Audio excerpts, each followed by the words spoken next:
VOA Afrique.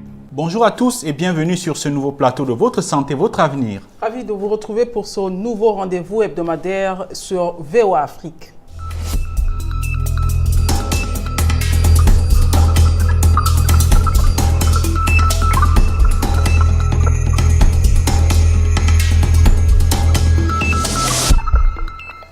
Une nouvelle édition de Votre Santé, Votre Avenir pour parler du préservatif féminin, un instrument de prévention des infections sexuellement transmissibles peu connu et autour duquel persistent des préjugés.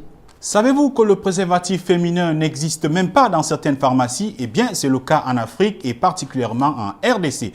Or, le préservatif féminin existe depuis 1998. Le préservatif féminin est pourtant un instrument très important de protection contre les IST, mais également c'est un moyen de contraception. Dans cette édition, nous verrons comment utiliser cet instrument de prévention contre les IST et nous verrons également pourquoi, malgré son existence depuis déjà 2 décennies, le préservatif féminin reste moins sollicité que celui des hommes. Pourquoi le préservatif féminin est-il moins utilisé que le préservatif masculin? Nous avons voulu savoir ce que vous en pensez. Regardez les réactions recueillies par nos correspondants en RDC. C'est beaucoup plus l'homme qui porte le préservatif pour éviter certaines infections parce qu'on a l'impression que c'est beaucoup plus les hommes qui sont volages par rapport aux femmes. Il y a certaines infections, la syphilis, les blénorragies, les ménocoques, toutes ces maladies-là infectieuses. Alors c'est pour ça que la femme préfère que ce soit l'homme qui porte le préservatif. Moi je pense que ce n'est pas utilisé premièrement d'abord par ignorance. Il y a certaines femmes qui ne connaissent pas qu'il y a des préservatifs féminins qui existent. Et deuxièmement aussi, il y a de ces femmes qui pensent que les préservatifs féminins peuvent leur apporter des maladies, par exemple le cancer. Alors Rosine, il y a lieu de se demander si ce n'est pas l'absence du préservatif féminin des pharmacies et des boutiques qui explique que les gens ne l'utilisent pas ou ont moins d'attirance pour cet instrument. Justement, Mohamedou, le préservatif féminin est plus important et même plus utile que le préservatif féminin, plutôt masculin.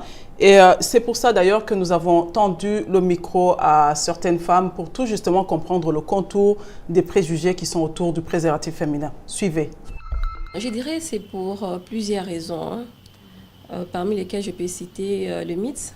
Il y a des fausses croyances telles que si vous l'utilisez, vous pouvez contracter le cancer ou encore ça peut vous rendre stérile.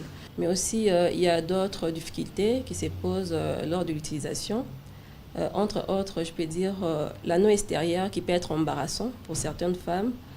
Mais il y a aussi le coût élevé au marché. Ça coûte cher jusque-là par rapport au préservatif masculin. Et je crois que dans l'avenir, il y aura de plus en plus de campagnes comme ça, de sensibilisation ou encore de publicité qui seront orientées quant à l'utilisation. Pour certains, l'acte sexuel est l'apanage de l'homme. C'est lui qui doit prendre l'initiative de faire l'acte sexuel et c'est donc lui qui doit se rendre dans les pharmacies pour acheter les préservatifs. Or, certaines pharmacies ne vendent même pas ces types de préservatifs comme nous vous le disions tantôt. Nous avons cherché à savoir pourquoi les gens n'achètent pas ce préservatif et comment promouvoir davantage ce type de préservatif. Il peut y avoir plusieurs raisons, mais je pense que la principale, c'est un problème d'information. Donc les femmes ne sont pas suffisamment informées, les femmes ne savent pas comment utiliser les produits, les femmes ne sont pas au courant que les produits existent. Il faut sensibiliser les femmes, leur donner l'information sur l'existence du préservatif, sur la manière d'utiliser le préservatif, sur les avantages liés à l'utilisation du préservatif, sur le bon usage du préservatif. Il faut dire, d'après des réactions que nous avons regardées plus tôt, que l'utilisation du préservatif féminin est parfois un peu compliquée. Eh bien, Rosine, nous avons cherché à savoir auprès d'un spécialiste comment utiliser davantage ce préservatif. Ce spécialiste est justement un spécialiste qui se trouve en RDC. Pour ceux justement qui s'inquiètent de l'efficacité du préservatif féminin ou ne comprennent pas son mode d'utilisation, voici la réponse du docteur Jonathan Kaunda. Il faut d'abord commencer par se laver les mains. Donc, vous lavez les mains avant tout usage, toute utilisation. Et après, vous vérifiez la date de péremption et vérifiez l'étanchéité de l'enveloppe du préservatif.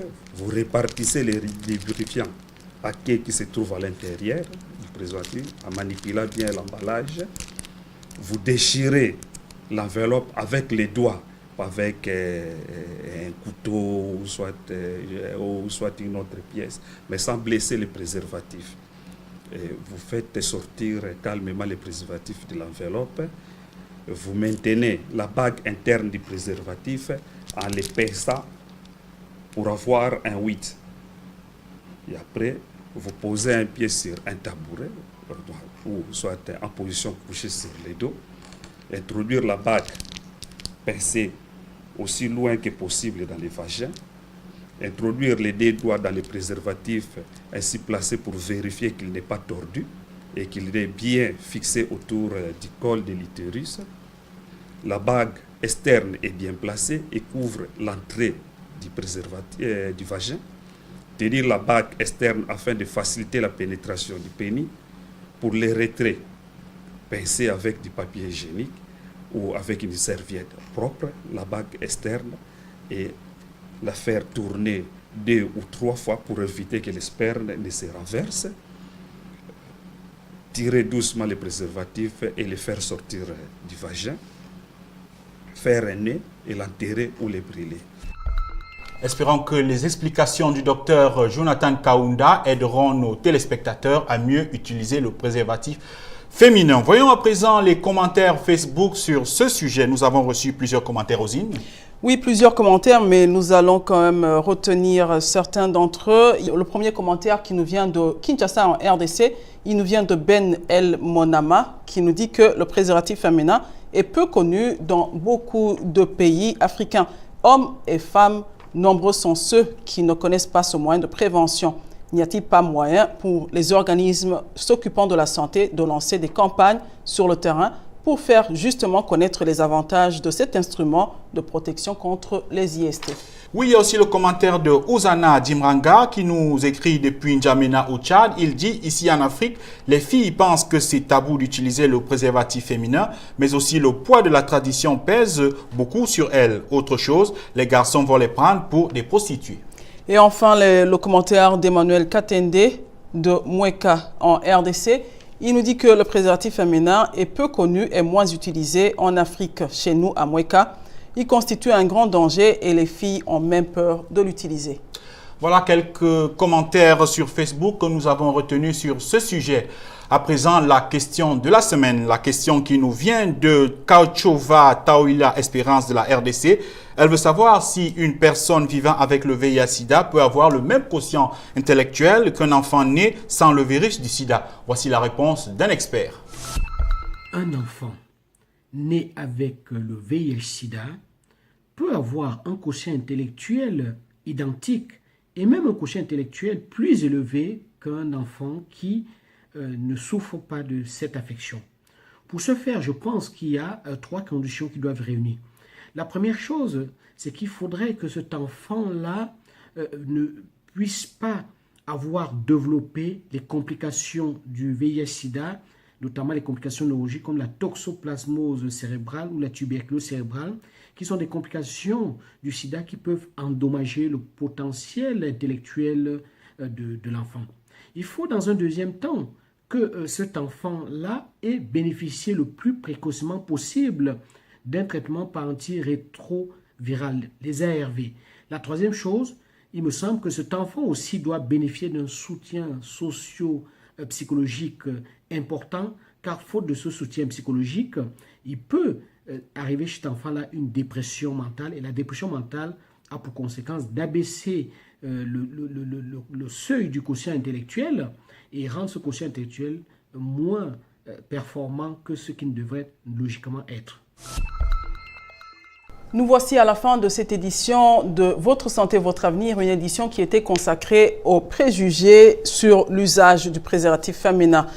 Et cet instrument, comme nous vous l'avons dit, est un instrument de prévention contre les infections sexuellement transmissibles. Si vous avez encore des questions sur ce sujet ou sur d'autres sujets santé, n'hésitez pas à nous écrire sur la page Facebook de VOA Afrique et vous pouvez également nous contacter sur le site web voafrique.com. Merci de nous avoir regardés. À la prochaine. Au revoir.